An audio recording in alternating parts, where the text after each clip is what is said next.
The Brous Blades Silent Soldier import line is in the house. Hey folks, welcome to another episode here at Gideon's Tactical. I gotta tell you, I've been looking at this original, the Silent Soldier from Brous Blades, for a long time. Long time. Have seen it. I've always been like, man, that'd be really interesting. Just never had the interest really in dropping like I think $200 is what the original, like normal USA made versions are. I was just like, yeah, it's too unique. If I don't like it, I don't want to have dropped $200 on it. Well, Brous Blades has now introduced is the word I'm looking for.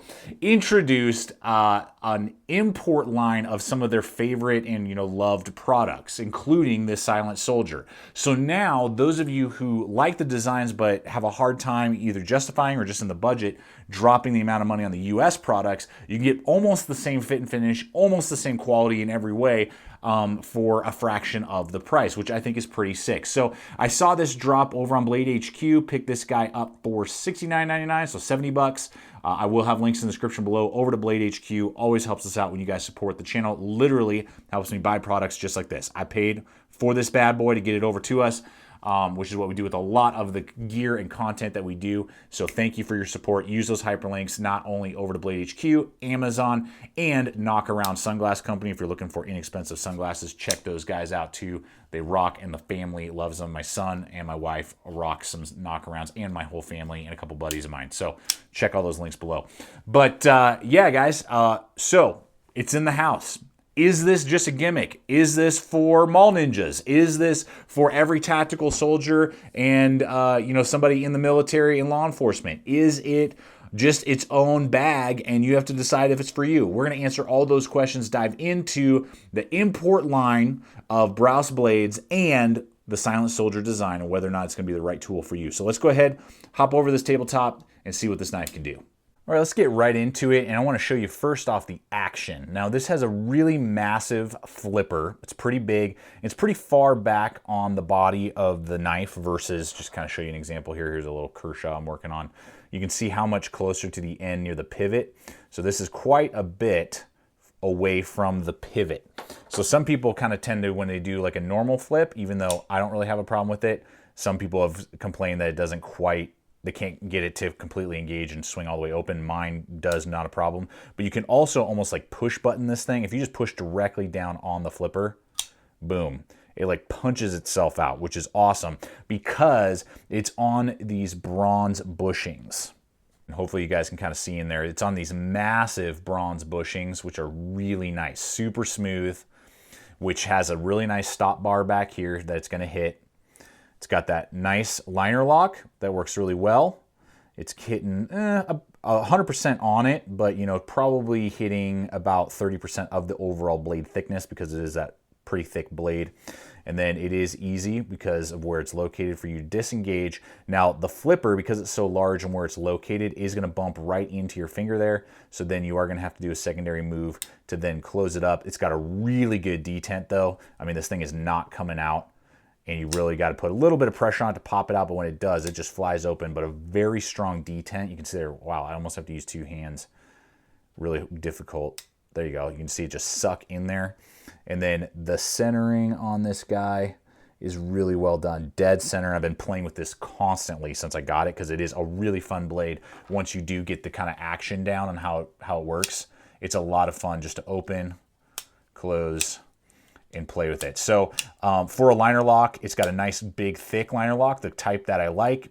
The play is non-existent. I'm not feeling any up, down, left, right. Really nice, solid lockup, good deployment everywhere.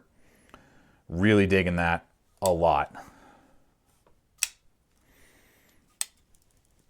Now you may hear there is just a little bit of rattle in there with those bearings, or with the washers, I guess, or something. I don't know what that little rattle is. It's not the blade tapping around or anything else like that. It is somewhere in the pivot, but I got that. It came with it, and I haven't seen any changes since owning it, and I've owned it for a while now. About a month, played with it a ton, EDC'd it a bunch, and that rattle hasn't gotten worse, hasn't gotten better, and that's just kind of, I guess there must be just some tolerances in there that are causing that. We'll hit the pocket clip real briefly here. Nice loop over design.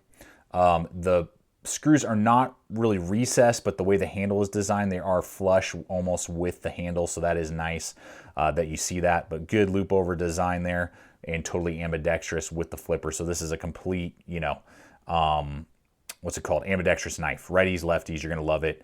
Zero complaints there, and a good loop over deep ride pocket clip that's not sharp or abrupt, but has just enough to catch your pocket and then ride in most even reinforced lipped pockets. All right, we're gonna go ahead and hit handle here on the design of the knife. Now, the other ones, you know, if you go with the full size or full priced ones, I believe they're either G10 or carbon fiber is usually what you're gonna see. This is a polymer. Now, it's got a really nice honeycomb that's not overly aggressive, but is gonna give you just enough to give you some really good grip.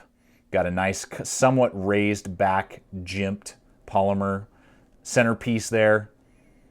Just really well done. I have zero complaints with it. It doesn't feel cheap like some other knives out there. I think some of that is because of the frame inside. It is a stainless steel frame that they have milled out. So those two things combined are gonna make this come in at 4.2 ounces. I believe that is lighter than the other main version instead of this import version, but really solid. All of the edges have been really milled well. They're just the inside of this guy right here. You can kind of feel it if I rub it in there.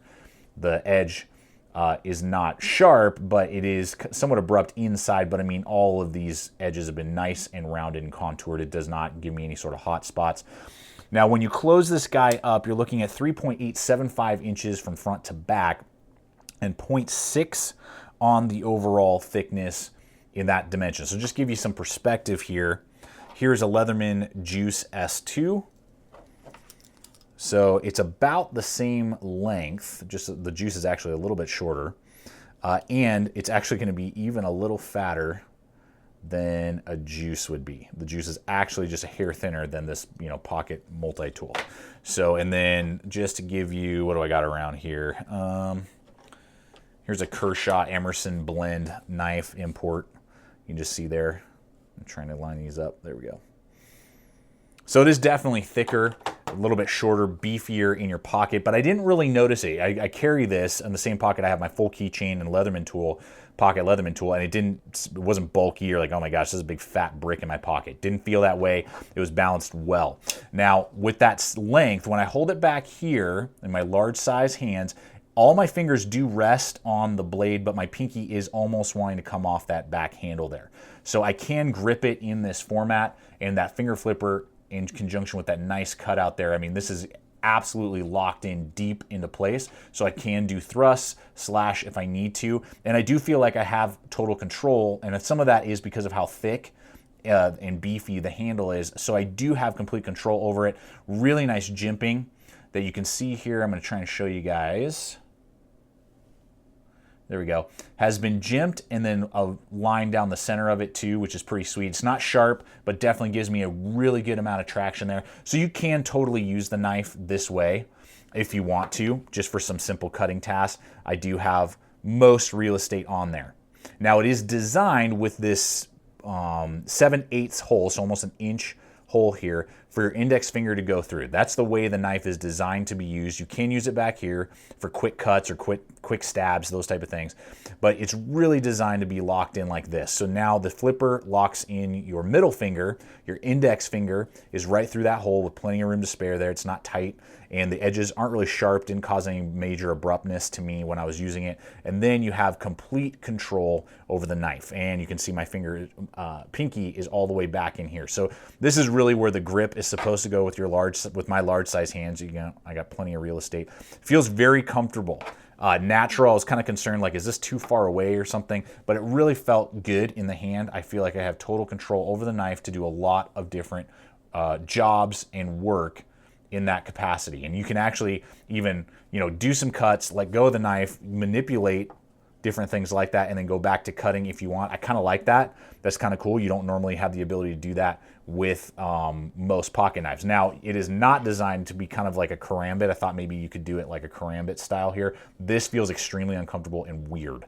So if you're going to do a reverse grip, you're not going to be wanting to put your pinky through that hole. It just feels very odd. You will want to just be holding it in this reverse grip like that, which when I do that, I mean, again, I have full real estate. I have huge lockup.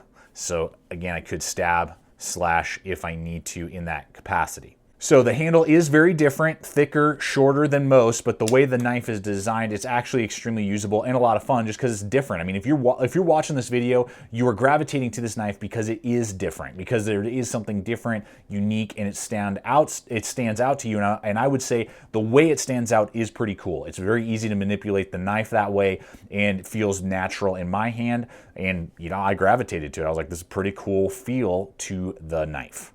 All right, so we've talked handle. That would be a sticking point for some, but I would feel that you would really enjoy manipulating the knife that way. Now for the other big moment of truth, the blade itself. How does this thing perform? Now, the blade is made out of D2 steel, which is what is used not only on the imports, but also on the USA made ones, the original ones. And this is going to be 59 to 61 Rockwell, again, overseas produced in China, but is holding up really well. I haven't had any chipping or issues that some people may be concerned with. It is D2 steel, and I have never really had an issue with D2 as long as it's, you know, heat treated well, done all that. It is going to be somewhat tough to sharpen. Some of that is the grind that we're going to talk about and thickness of the blade. Ceramic rods will tune it up nice and quick, but if you're going to try and reprofile this thing, it will take some time and will take some effort for sure. If you want to like raise the micro bevel up higher, that's going to take some time for sure. So with that being said, from handle to tip, it's 2.5 inches with an actual cutting edge of 2.12 inches overall cutting edge. Now, it's going to have a maximum thickness back here of 0.19. That is, I have survival knives that are thinner than that. That is a thick piece of D2 steel that really doesn't taper down too much. I mean, a little bit. We have this little kind of swedge here, just I think more for aesthetics than anything else, and then a pretty stout tip there. I mean, that's a stout tip compared to most other blades out there. The grinding was done very well. Now, when I'm looking on Blade HQ where I purchased this, it says it's a hollow grind. I'm looking at it and I think it's a saber grind or a flat grind. If it's a hollow, it's a very, very, very, very mild hollow grind. And if it was a hollow grind and a more aggressive hollow grind, like more cut in, it would actually be a better performer, because this is the sticking point for me, guys. Now, if you hold it back here, because I was thinking, oh, well, maybe I can get some really good cuts in here. No, this thing bound up like crazy. So unless you're basically using really like 1.25 inches up here, if you're not putting your finger through the hole, cardboard, other material, plastics, they're all going to bind up in this hole, and you're going to be tearing through, not cutting through and slicing through stuff. So really, unless you're stabbing something or maybe like cordage, you are going to want to have your finger in the hole. Any sort of slicing task is going to get bound up in this hole. Now, with that being said, what that means is that it almost eliminates another, almost 1 inch of this blade. So really you have, out of the 2.1 inches, you really have like 1.5 inches of usable cutting edge, honestly. And I'm just going to pull in my razor blade here, just kind of show you when I line these up. Really, of usable edge, I mean, the razor blade has just a hair less than this Silent Soldier. So it's not a lot of blade to work with. And then because of, in my opinion, I think it's a saber or the shallowest hollow grind ever, and the really thick blade that doesn't really taper, yeah, it's as strong as a screwdriver, but it's also about as sharp as a screwdriver. The edge was not great out of the box. I had to put it on the ceramic rods to get a little bit better edge. And then because of how thick it is, it just didn't cut most things. I mean, like packaging and, some cardboard, if you're just kind of like opening cardboard boxes, not cutting through an actual board of cardboard, you're really only going to have like 1 inch to work with. And it didn't really make sense to me the more I use it. I love the feel. I love the idea. The concept is sweet.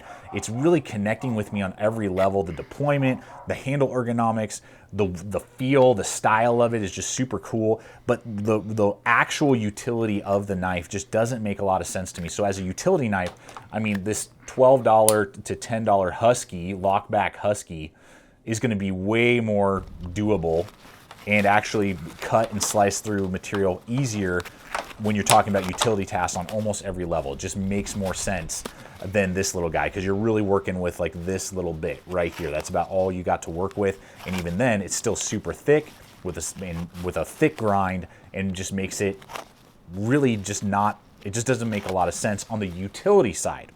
So then I was thinking, well, maybe this is, you know, I mean, the name is Silent Soldier. What about more like a tactical knife? Now, I'm not trained in tactical combat with a blade. This is just an observation of mine that I am learning just like you guys all the time. So maybe it's like, okay, well, maybe this is purely a defensive tool. And after doing a little bit more research, thinking about it, processing it, you know, under stress in a high stress environment, you are going to lose most of your minor motor skills. Fine motor skills are lost in high stress environments. Talk to anybody, and that's what they're going to tell you. And this has to have basically 3 fine motor skill movements to get the knife in your hand. So you're going to have one to pull it out. Then you're going to have a secondary one to hit this flipper to then open the blade. Then you have to have a third move. This is all, you know, fine motor skills to get your index finger in here. And or, I mean, we could argue that you could grip it back here, but okay, now we're at 2 motor skills. But if you're really going to get the control that you want, you're going to have a third motor skill to now get this knife in your hand. And it's basically like a punch knife. I mean, we have, again, with my knuckle now here, realistically, like 1.25 inches. Yeah, that'll cause some damage, but I mean, a lot of other knives, I'll just roll this in here. And again, this is only 1 fine motor skill with this budget-friendly Kershaw Emerson. You hook the guy, you pull it out of your pocket. It has now been deployed, and you literally grab it and you go to work. And I have way more blade to work with in a combat situation, a self-defense situation. And again, if I'm trying to use it in a reverse grip, I gotta, you know, then reverse it. I don't know. I don't know where this guy is going to fit for most people. Again, I want to love this knife, guys. I totally dig it on every level. Just on a practicality side, utility doesn't really make sense to me. And then on fine motor skill, you know, deploying it, unless you pre-deploy it and it's in your hand and then you go into a dangerous situation, which then you're walking around with an open knife in your hand. There's a lot of motor skills that could be missed or just not fully used and used to the full potential of the knife. If it had a longer blade and a thinner blade, I think it would make a lot more sense for a lot of people. That's my feeling after wanting to tell you that I love this blade. It just doesn't make sense. For me, I think I'm going to pass on the Silent Soldier of saying it's like a really cool, unique tool.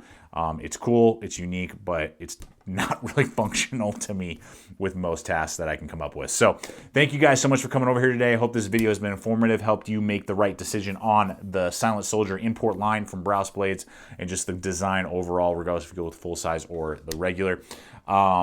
Again, thank you for your support. All the links that we talked about earlier right below, helps me continue to make this type of content, buy the gear that you see in this video.